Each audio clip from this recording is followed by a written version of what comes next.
परीक्षा में कुछ असफलताओं के बाद मन व्यथित रहता है। एक तरफ लगता है कि मैं कहीं अपने साथियों से पीछे छूटता जा रहा हूँ, दूसरी तरफ लगता है अगर सफल नहीं हुआ तो मेरा क्या होगा महाराज जी। ऐसे में महाराज जी मेरा मार्गदर्शन करें कि हाँ मैं कैसे बिल्कुल, आगे ये नई अवस्था में ये सोच तो होती है। अगर बच्चा हम एकाग्रता पूर्वक अपने पाठ को, तो हमें लगता है कि फेल कैसे हम हो गए। आपके ग्रंथ इतने बड़े बड़े नहीं, हमारे ग्रंथ इतने मोटे मोटे हैं।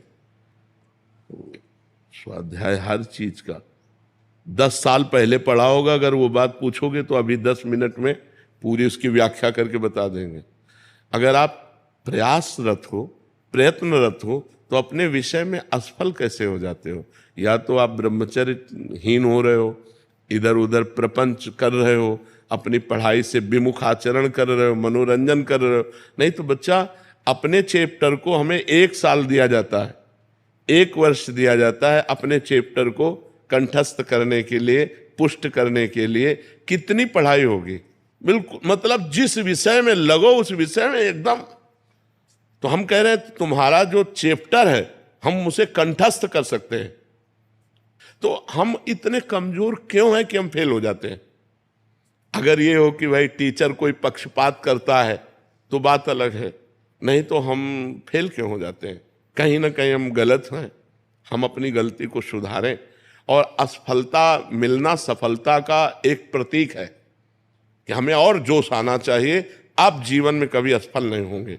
रात दिन पढ़ाई करो, ब्रह्मचर्य से रहो, भगवान का नाम जप करो, माता पिता की आराधना करो। कौन सी उन्नति जो तुम्हारे चरणन चूम ले, कौन सी उन्नति जो चरणन चूम ले। इसलिए हमें तो लगता है कि हम अपने धर्म ग्रंथों को ऐसे याद किए हैं जैसे काका गागा नहीं याद किया जाता, ऐसे याद। उठते बैठते चलते फिरते जो पद है, पूरी 84 जी, पूरा सुधा निधि जी, पूरी सेवकवाणी, पूरी स्फुटवाणी, उसे जिस विषय में लगे तो अपने विषय में लगे, जिस विषय में लगे तो एकदम लगे।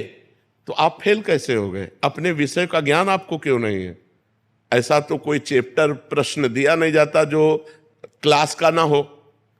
आप जितनी क्लास में पहुंचते जाएंगे योग्यता, उतना ही आपको प्रश्न दिया जाएगा। तो हमको अपने चैप्टर को घुस करके घुन की तरह लगना चाहिए। जैसे गेहूं में घुन लग जाता है ना, पूरा खोखला कर देता है, ऐसे में अपने चैप्टर में लग करके पूरे चैप्टर को अपने माइंड पे बैठा लेना चाहिए। हमारा माइंड बहुत विस्तार से है, अनंत जन्मों के संस्कार भरे हुए हैं, छोटी सी चिप में मन की अनंत जन्मों के। तो ये सब पूरा आपको भर लेना चाहिए। कहीं ना कहीं आप प्रमाद कर रहे हैं, कहीं ना कहीं आप त्रुटि कर रहे हैं, उसको संभाल